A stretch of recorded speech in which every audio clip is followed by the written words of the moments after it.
Good afternoon. This is Akashvani and I'm Anuja Kumar with the midday news.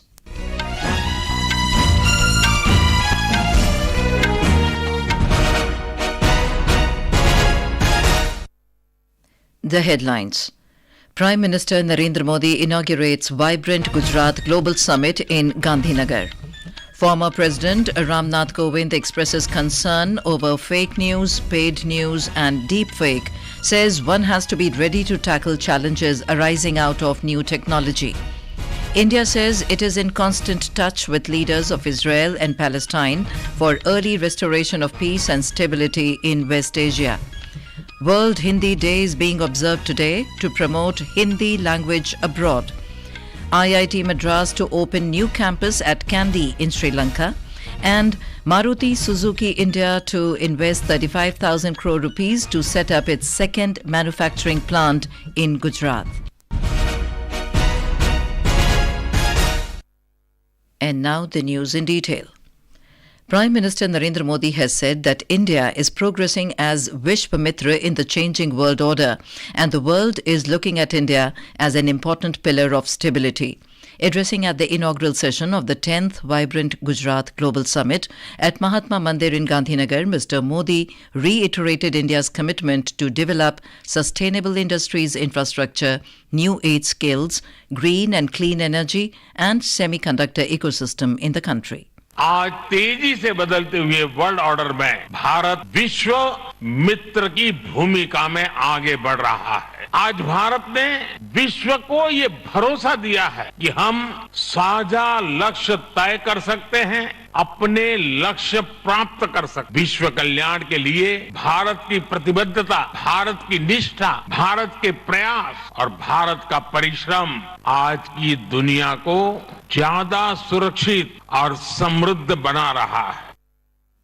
The Prime Minister expressed confidence that India will be among the top 3 economies of the world in coming years. Assuring full support to the businesses, Mr. Modi resolved to support business in achieving their dreams. आज भारत दुनिया की 5th largest economy है। 10 साल पहले Bharat 11th पर था। आज दुनिया की हर प्रमुख रेटिंग एजेंसी का अनुमान है कि भारत अगले कुछ वर्षों में दुनिया की टॉप 3 इकोनॉमी में जाएगा।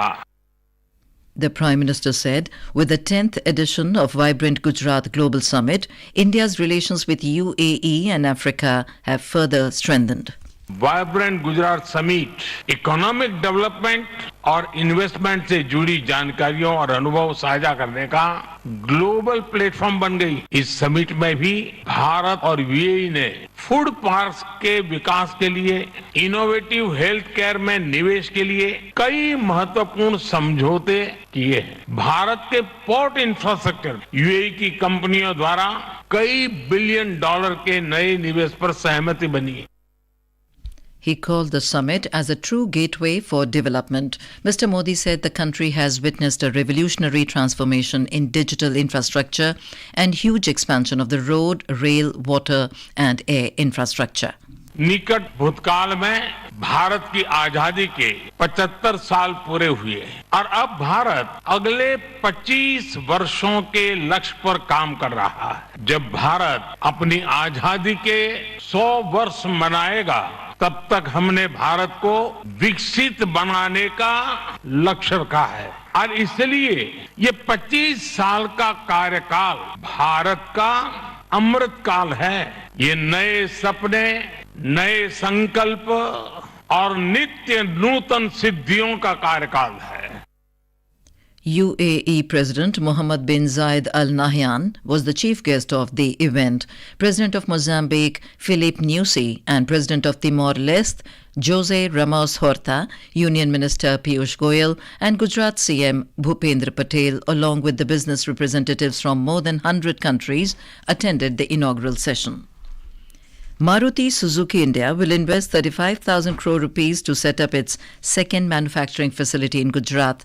Speaking at the 10th Vibrant Gujarat Global Summit in Gandhinagar, Suzuki Motor Corporation President Toshihiro Suzuki said the company is looking to ramp up the annual production capacity to over 40 lakh units by 2030-31. In the past 10 years, under the strong leadership and constant support of Honorable Prime Minister Mr. Modi for manufacturing industry, Indian automobile market has been expanding steadily. Suzuki Group will invest 35,000 crore rupees for the construction of a second car plant in Gujarat, which would produce another 1 million units per year. As a result, the annual production capacity in Gujarat will be 2 million units.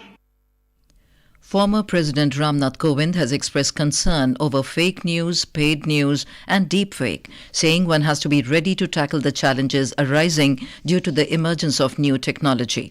Addressing the 55th convocation ceremony of the Indian Institute of Mass Communication, or IIMC, in New Delhi, Mr. Kovind said the wrong information adversely impacts the society and there is a need to look into this challenge. In this context, Mr. Kovind said a budding journalist has a great responsibility to provide credible information. The former president also touched upon sensationalism created by media for high TRPs, underlining that it is a challenge to maintain the values of journalism. He added that it is the duty of journalists to protect the interests of common citizens. आज ऊंची TRP प्राप्त करने के लिए सनसनीखेज खबरों की ओर बढ़ता मीडिया का रुझान एक बड़ी चुनौती बन गया। यह प्रवृत्ति धीरे धीरे और निश्चित रूप से पत्रकारिता के मूल्यों के लिए घातक साबित हो रही है। मैं आप सभी से आग्रह करता हूं कि इस तरह के शॉर्टकट से दूर रहें और पत्रकारिता के मूल्यों को बचाए रखें। Viksit Bharat Sankalp Yatra has garnered immense support across the nation. This yatra, with the aim of spreading awareness and ensuring the saturation of central government schemes throughout the nation, stands out as one of the most significant and unique campaigns the country has ever seen. Union Minister of Women and Child Development, Smriti Irani, featured the yatra on her popular radio show, Nai Soch Nai Kahani. In a heartfelt conversation, she spoke with the beneficiaries and organizers, shedding light on the impact of the yatra on individuals. Rani, a self-help group leader in Ghaziabad, shared how the government's Swachh Bharat Abhiyan benefited her. Inspired by her positive experience, she encouraged over 100 others to join the yatra. Blog द्वारा मैंने अपना form भरवाया और मुझे मोदी जी के कृपा से एकदम 15 दिन के अंदर अंदर शौचालय का पैसा आ गया खाते में। मुझे पहली बार यात्रा के बारे में ब्लॉग से कॉल आई थी कि हमारे यहाँ विकसित भारत संकल्प यात्रा की एक प्रोग्राम होना है, तो उस यात्रा में आप लोगों को जाना है और आपके साथ में जितनी महिलाएं जुड़ी हैं उन सबको अपने साथ उस यात्रा में ले जाना है। हमारे सरकार द्वारा जो योजनाएं चलाई जा रही हैं उन योजनाओं के बारे में उनको लाभ उठाना है। Rita Anand, another beneficiary, shared her story. The government scheme saved her money on medicine, making it easier to manage her household budget. Service से बहुत तृप्त हूँ। मेरे तो बहुत 4,000 रुपया बच रहा है महीने का। पहले कितना खर्चा होता था? मैं बता रही हूँ 5 से 6 प्लस भी हो जाता था कभी कभी। अगर दवाई डॉक्टर ने बदल दी तो हो जाता था। अब हमने ये दवाई ली है तो अब डॉक्टर को दिखाई, हमने ऐसी दवाई ले रहे हैं तो डॉक्टर कह रहे बिल्कुल ठीक दवाई आप लेते रहो। एक बात बताएं, क्या कभी किसी ने कोई संदेह किया है कि जन औषधि केंद्र में आप जा रही हैं तो क्वालिटी मेडिसिन नहीं मिलेगा? नहीं, ऐसा तो नहीं। जब प्रधानमंत्री जी की गाड़ी देखते हैं, उनकी फोटो देखते हैं तो मन को तसल्ली हो जाती है, इनके द्वारा आ रहे हैं तो बिल्कुल सही आ रहे हैं, सही होगी जो भी दवाई होगी।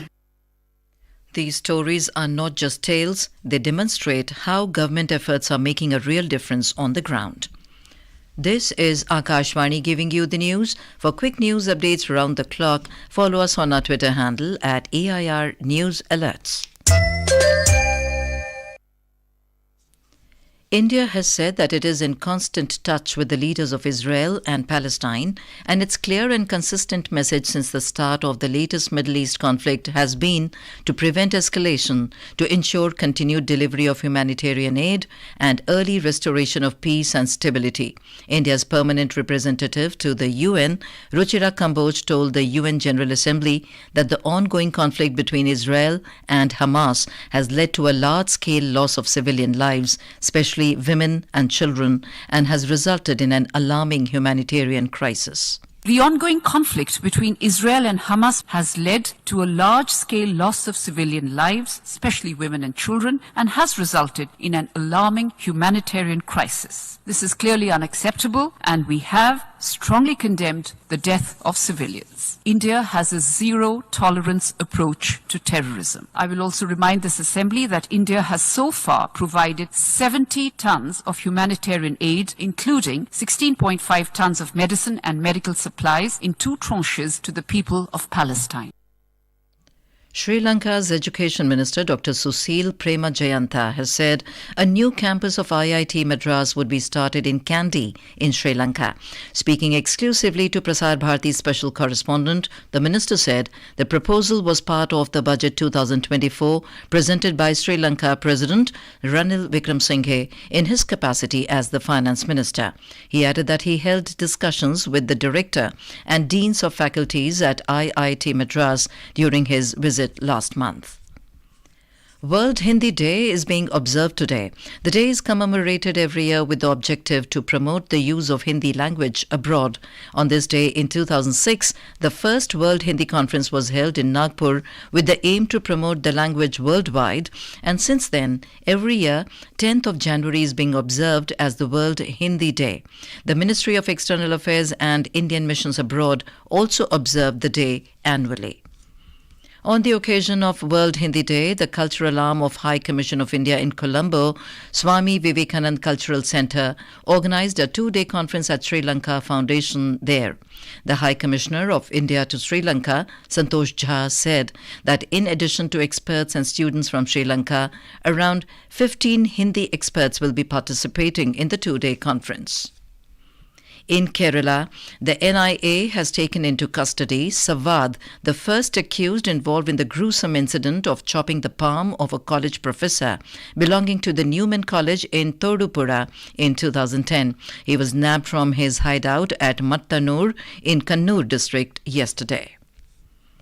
Prime Minister Narendra Modi today shared the devotional bhajan Sri Ramji Padhare on his social media handle. It has been sung by Usman Mir and composed by Om Dave and Gaurang Pala.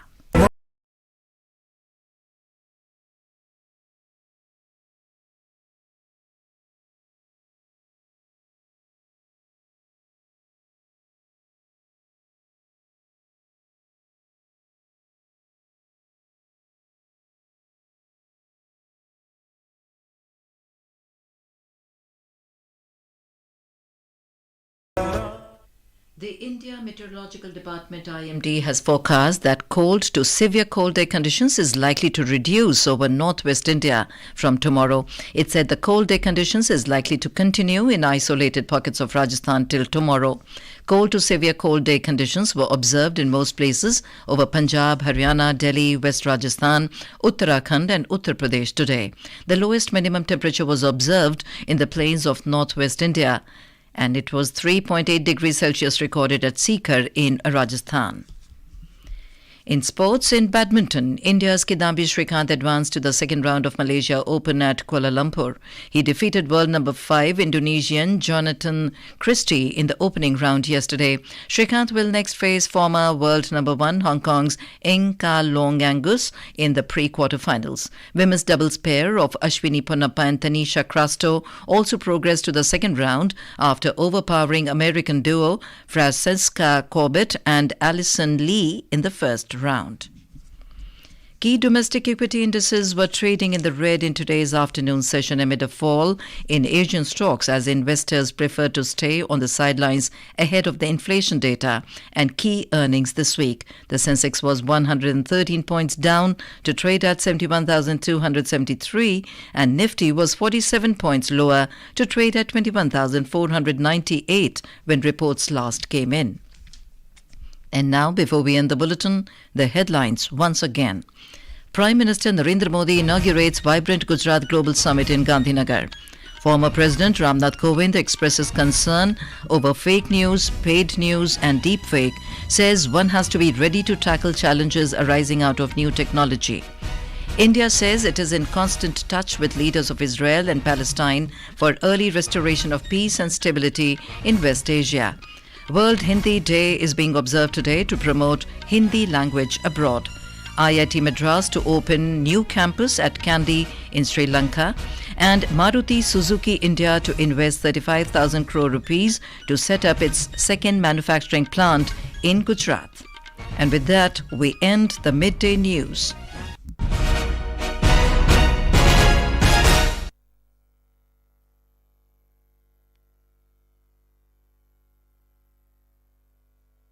नमस्कार, दोपहर समाचार में आपका